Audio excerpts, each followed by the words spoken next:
Welcome back for another deep dive. Today, well, we're looking at something pretty important happening on the global stage. It involves a recent vote by World Health Organization members. That's right. We've been digging into an article from ground.news.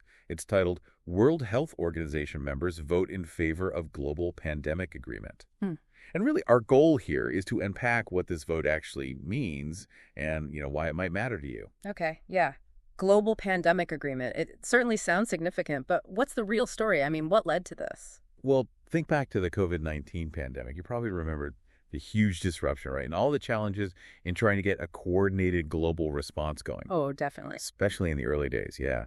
The scramble for masks, PPE, then the race for vaccines, and every country seemed to have different rules. Yeah, it really felt like everyone was just making it up as they went along, kind of in their own bubble.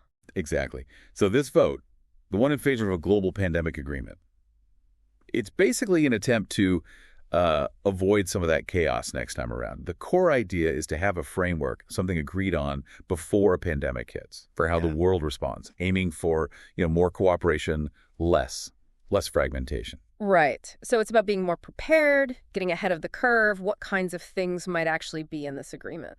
Well, the ground.news piece focuses mainly on the vote happening, but an agreement like this generally points towards a few key areas. We're probably talking about things like commitments to share information quickly, when new threats pop up, collaborating on R&D for vaccines, for treatments, and also supporting countries maybe with weaker health systems. Okay, that makes sense. Yeah, if a new virus shows up, getting information out fast seems, critical for containment and helping countries that might struggle. That feels essential for a truly global effort, doesn't it? Precisely. Now, you might be sitting there thinking, okay, great. Countries voted for something. So what?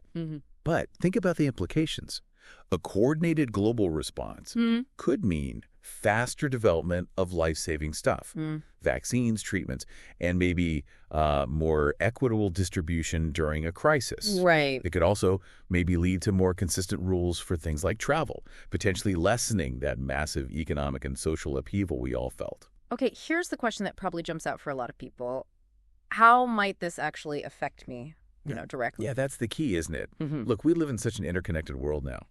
A health crisis anywhere can become, everyone's problem very, very quickly. Sure. So this agreement, assuming it works the way it's intended, it could help create a more stable global health picture.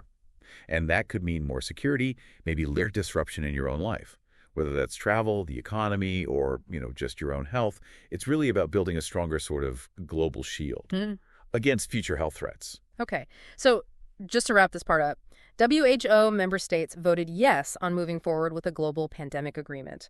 It sounds like a pretty big step towards a more unified international game plan for tackling future pandemics, the goal being a response that's more coordinated and more equitable. Exactly right. And, that brings us to a really important question, something for you, the listener, to think about. What are the potential benefits, but also the potential challenges of having this kind of unified global approach to pandemic preparedness? Because there are definitely different viewpoints out there as this whole thing develops.